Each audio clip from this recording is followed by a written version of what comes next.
5 ವರ್ಷ ಸಿದ್ದರಾಮಯ್ಯ ಸಿಎಂ ಇಂದ ಯತೀಂದ್ರಗೆ ಡಿಕೆಶಿ ಕೌಂಟರ್ ಕೊಟ್ಟಿದ್ದಾರೆ. ಯತೀಂದ್ರ ಅವರೇ ನಮ್ಮ ಹೈಕಮಾಂಡ್ ನಿಂದ ಡಿಸಿಎಂ ಡಿಕೆಶಿ ಅವರು ಹೇಳಿದ್ದನ್ನ ನಾವು ಗೌರವದಿಂದ ಸ್ವೀಕಾರ ಮಾಡೋಣ ಟಾಂಟ್ ಕೊಟ್ಟಿದ್ದಾರ ಅಂತ.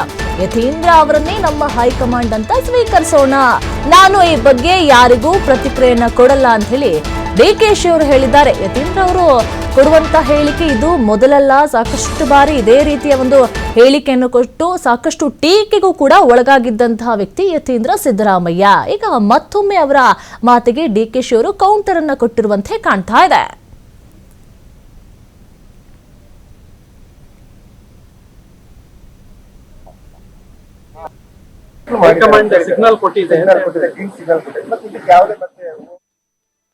ಈಗ ಅದು ಸೆಟಲ್ಡ್ ವಿಷಯ.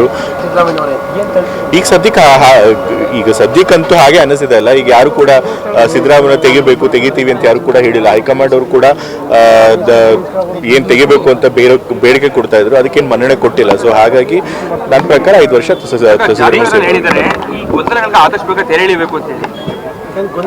ನನ್ನ ಪ್ರಕಾರ ಏನು ಗೊಂದಲ ಇಲ್ಲ. ಏನ್ ಗೊಂದಲ ಇದೆ ಅಂತ ಸರ್ನೇ ಕೇಳಿದ್ರು. ನನ್ನ ಪ್ರಕಾರ ಹೈಕಮಾಂಡ್ ಅವರು ಕ್ಲಿಯರ್ ಆಗಿ ಸಿಗ್ನಲ್ ಕೊಟ್ಟಿದ್ದಾರೆ. ಅವರು ಬಾಯ್ಬಿಟ್ಟು ಹೇಳದೇ ಇರ್ಬೋದು, ಬಟ್ ಅವ್ರಿಗೆ ಕ್ಲಿಯರ್ ಆಗಿ ಸಿಗ್ನಲ್ ಕೊಟ್ಟಿದ್ದಾರೆ. ನಾವು ಇವಾಗ ಸದ್ಯಕ್ಕೆ ಯಾವುದೇ ಅದಕ್ಕೆ ಲೀಡರ್ಶಿಪ್ ಚೇಂಜ್ ಮಾಡಲ್ಲ ಅಂತ ಹೇಳಿ.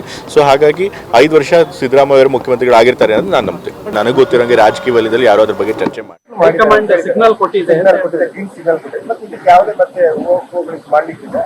ಅವರೇ ನಮ್ಮ ಹೈಕಮಾಂಡ್ ಅವ್ರೇನ್ ಮಾತು ಹೇಳ್ತಾರೆ ಅವ್ರದ್ದು ಬಹಳ ಗೌರವದಿಂದ ಸ್ವೀಕಾರ ಮಾಡೋಣ. ಆಯ್ತಪ್ಪ, ಅವ್ರು ಹೇಳಿದ್ಮೇಲೆ ಅವ್ರ ಹೈಕಮಾಂಡ್ ಹೇಳಿದ್ಮೇಲೆ ಅವ್ರ ಯತೀಂದ್ರನೇ ಈಗ ಹೈಕಮಾಂಡ್ ಅಂತ ನಾವು ಸ್ವೀಕಾರ ಮಾಡೋಣ. ನಡಿ,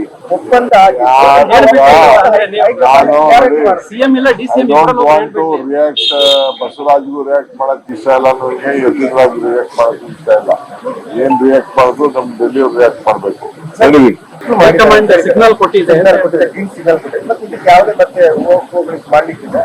ಅವರೇ ನಮ್ಮ ಹೈಕಮಾಂಡ್ ಅವ್ರೇನ್ ಮಾತು ಹೇಳ್ತಾರೆ ಅವ್ರದ್ದು ಬಹಳ ಗೌರವದಿಂದ ಸ್ವೀಕಾರ ಮಾಡೋಣ. ಆಯ್ತಪ್ಪ, ಅವ್ರು ಹೇಳಿದ್ಮೇಲೆ ಅವ್ರ ಹೈಕಮಾಂಡ್ ಹೇಳಿದ್ಮೇಲೆ ಅವ್ರ ಯತೀಂದ್ರನೇ ಈಗ ಹೈಕಮಾಂಡ್ ಅಂತ ನಾವು ಸ್ವೀಕಾರ ಮಾಡೋಣ. ನಡಿ,